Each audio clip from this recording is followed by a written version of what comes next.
मनसेची पहिल्या कालामध्ये मोठी निराशा या ठिकाणी दिसून येते। कुठल्याही जागेवरती त्यांची आघाडी दिसून येत नाहीये। इव्हन आकडेवारीच्या बाबतीत ते पुढे येताना दिसत नाहीये। त्याच्यामुळे मनसेच्या संदर्भात नेमकं काय होतंय हे बघणं फार महत्त्वाचं ठरणार। 125 जागा त्यांनी राज्यभरात लढवल्या आणि एकही जागेवर त्यांची आघाडी नाहीये आणि वंचित आहे की नाही हे आता इतरांमध्ये आपल्याला लक्षात येईल।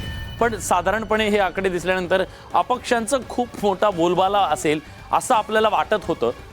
तसं नाहीये, एक क्लिअर मॅन्डेटच्या दिशेने चाललंय, कारण हा इतरांचा आकडा 7 वर स्थिरावताना दिसतोय। सर विधानसभेपेक्षा कमी आहेत। या विधानसभेमध्ये 13 इंडिपेंडेंट्स आहेत, 7 आहे। तर 7ही येतील की नाही हे सांगता येणार नाही आपल्याला। यापेक्षा कमी पण असू शकतात, एखादा वाढू शकेल जर आला तर, आपण जसं म्हणतायत तसं। आणि आता जो तरी लोकसभेला जो काही निकाल आला त्यानंतर महायुती खूप सजग झाली, खूप अलर्ट झाली आणि त्यातून धडा घेऊन ते खूप जोमानं कामाला लागले होते असं एकंदर या फिगरवरनं दिसतंय। आणि लाडकी बहीण योजना किंवा इतर ज्या योजना असतील त्या खूप प्रभावीपणे लोकांपर्यंत पोहोचवल्या। एक येत आहे फक्त की आता हे 150 कडे चालले आहेत, पण आता ह्याच्या आधी ब्रेकिंग अशी होती, पुणे जिल्ह्यामध्ये विशेषतः सगळा महायुतीचा दबदबा दिसतोय। आता पुणे जिल्ह्यामध्ये पूर्ण चित्र लोकसभेला वेगळं होतं सर। पूर्णपणे तिथं शरद पवारांचा दबदबा होता। अगदी अजित पवारांच्या पत्नी या सुद्धा पराभूत झालेल्या होत्या। बाकीच्या सगळ्या ग्रामीणमध्ये सुद्धा शिरूर वगैरे ह्या सगळ्या भागामध्ये एक जोर त्यांचा दिसत होता। काय केलं तुम्ही नेमकं, म्हणजे असं हे चेंज कसा आलाय, स्वीप वाट दिसतोय हा? परत सांगते, लोकसभेमध्ये ज्या पद्धतीने फेक नेरेटिव्ह सेट केले की संविधान बदलणार आणि त्या अनुषंगाने ते नेरेटिव्हला आम्हाला डिफेन्स करता आला नाही, त्या अनुषंगाने समाजामध्ये एक मानसिकता बदलत गेली। माफ करा, मी तुम्हाला थोडं थांबवतोय। कराड दक्षिण मधनं अतुल बाबा भोसले विरुद्ध पृथ्वीराज चव्हाण अशी लढत आहे। पण यामध्ये जर आपण पाहिलं, आता काँग्रेसचे तिसरे दिग्गज पृथ्वी बाबा हे पिछाडीवरती असल्याचं आपल्याला बघायला मिळतंय। अतुल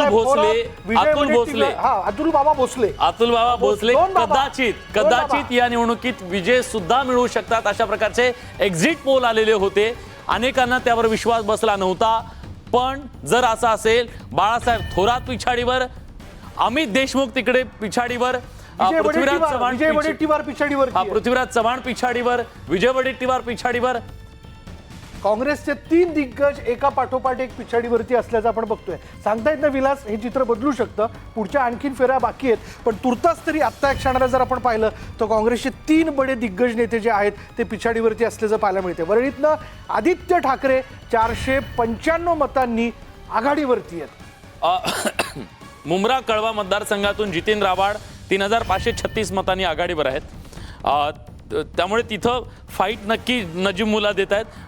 पण सुशांत सूर्यवराव हे जे तिथं मतं चांगली घेत आहेत असं दिसतंय आपल्याकडे जे आकडेवारी आहे। मला आपल्याला प्रश्न विचारायचा आहे की जे म्हटलं जात होतं की दोन्ही पक्षांमधनं बंडखोरी झालेली होती, दोन्हीकडनं, महायुतीत देखील आणि महाविकास आघाडीत, त्याचा एक फार मोठा परिणाम दिसून येईल, पण तसं काही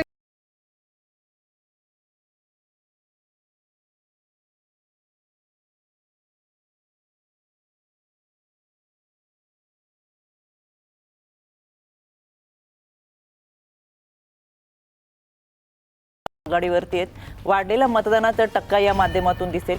दुसरी गोष्ट, सुरुवातीपासून महाविकास आघाडीने लाडकी बहीण योजनेला जो विरोध करत आले आणि 3.5-4 महिने विरोध करून अगदी कोर्टापर्यंत जाणं, विकत घेताय की काय इथपर्यंत बोलणं आणि ह्या योजना फसवाय तिथपर्यंत बोलणं आणि स्वतःच्या जाहीरनाम्यामध्ये ती योजना पहिल्या क्रमांकाला मांडणं, हे महाराष्ट्राच्या जनतेला रुचलं नाही।